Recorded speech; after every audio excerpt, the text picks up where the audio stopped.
And since my early teen years have personally committed my life to Christ, I go, what's going on with that?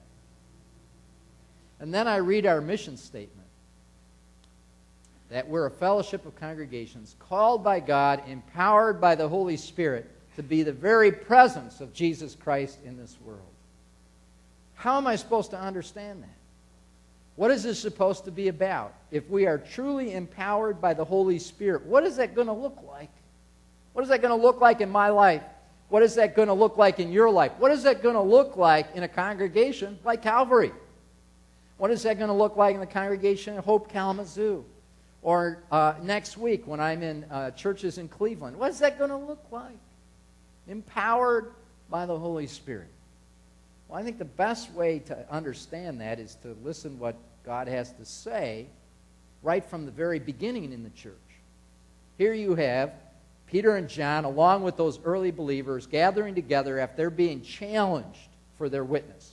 What they've been doing is just witnessing for Jesus. And they're being challenged. They're basically being told, you need to just go away and you need to be quiet. Tone this down. Matter of fact, just don't do this anymore. And they say, no, we can't do that. And they go back and they engage in prayer together. And what's the very first thing they say in that prayer? I think this is very important. I know that my tendency would be, God, what a mess you got me in. Or what are you going to do to protect us? They're threatening us. And that's not what they pray. What do they pray? Did you hear it? Sovereign Lord. Let's hear that again.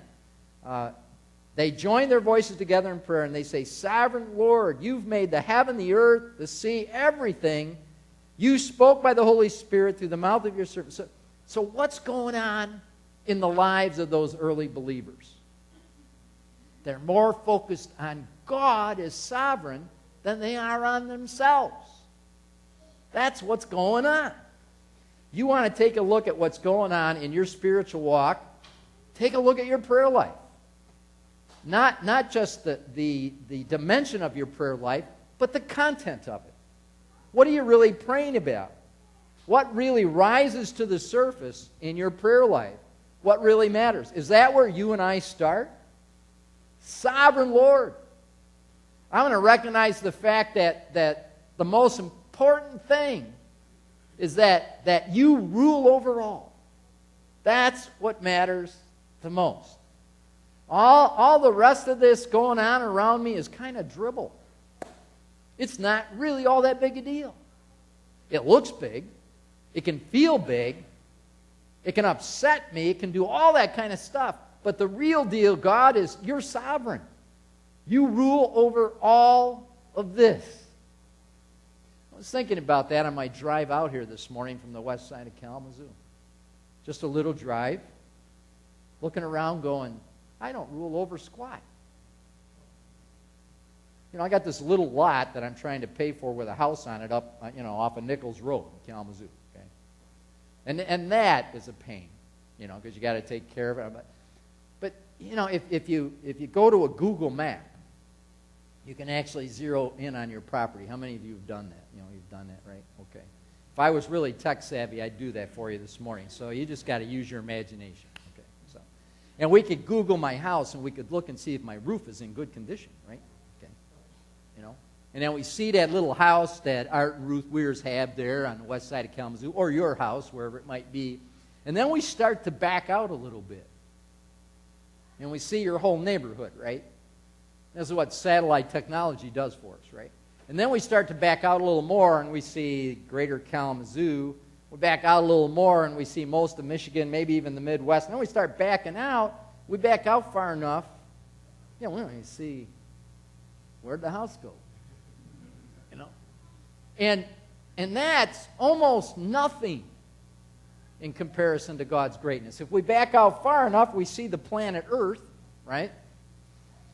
In a solar system, in a galaxy. I mean, who can fathom the greatness of a God who creates all of this? And not just creates it, but holds it all in order and rules over it. I should question whether he can work powerfully or not. Who am I? And yet God is pleased to send His Spirit to empower us to be the very presence of Christ in this world. Now, is your prayer life, is my prayer life, really reflecting that kind of respect of God's greatness? Or does my prayer life sound more like a whimpering person that wants his way or hopes to get whatever I want? I think that's a problem. As Christians in a materialistic society where we've been basically in a culture that says you ought to get it all the time the way you want it, we've allowed that. I've at least allowed that to shape my prayer life too much. I listen to these early believers, and I listen to this prayer, and I'm gripped by it. Sovereign Lord, you made the heaven, the earth, the sea, everything in them. You spoke by the Holy Spirit through the mouth. And all of this. And then we get to verse 29, and it says, now, Lord, consider their threats and enable your servants to speak your word boldly. Enable your servants to speak your word boldly. Would I really pray that? I mean, would you really pray that? Really? I mean, do you pray that? Do I pray that? Do I include that in my prayers? Lord, help me to speak your word boldly. I might say a prayer, Lord, I hope I don't completely fall on my face in this sermon today. But will you really speak boldly through me? Will your Spirit so be in my life that I can't help but bring a witness for the resurrected Christ wherever you bring me? Is that really going on in my life? I think if it is, the Spirit shows up. My first real encounter with this personally, I had a sense for the Trinity, God the Father, the Son, and the Holy Spirit growing up in a Reformed church like this, and I'm grateful for that. And I had a sense that some people were kind of connecting with the Spirit, but I didn't get it very much because we're pretty reserved people and we didn't ask those kind of questions. We kind of let that out there. But I found myself, after I graduated from college, I had a year to work before I went on to seminary. My wife was finishing college, and I ended up on a milk route. I was a milkman. That's funny, isn't it? The end of the era, door to door. Okay? And I know I was called of God to serve full-time in the church, probably a pastor. I knew that. But I'm still wrestling with this Spirit thing. That's so mysterious. And I'm out on these milk routes thinking, well, this is a job.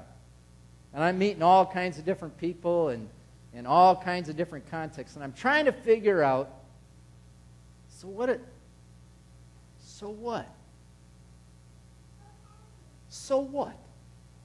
So I meet 200 different people a day and go through the routine, do the dance, get my paycheck, and I go home. So what? So I need to make a living. I need to make some money.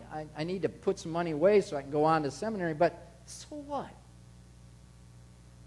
I started to realize that without being willing to step into the role of a faithful servant and ask for God's Spirit to empower me, my life is going to make no impact at all, really. Really. And so I started wrestling with that in my life. I was 22 years old. On a milk route. In an old Diffco milk truck. What a weird place. And in this little town in northwest Indiana, they said Hebron. In Hebrew, we'd say Hebron. Little town. One thing my route supervisor had done is, single parents, we redline. They don't get any more credit. Because they don't pay.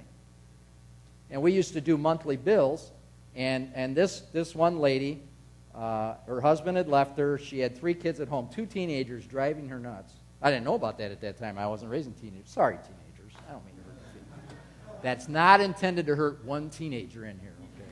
Happened to be that case. Okay, and her life was obviously a pretty big mess. And it was my job that morning, out of the 100 and some customers I was going to deliver to walk up the door and say, we're not going to bring any more product, and you owe me like $120, and you got to pay up. And if you heard the stuff that came out of that house,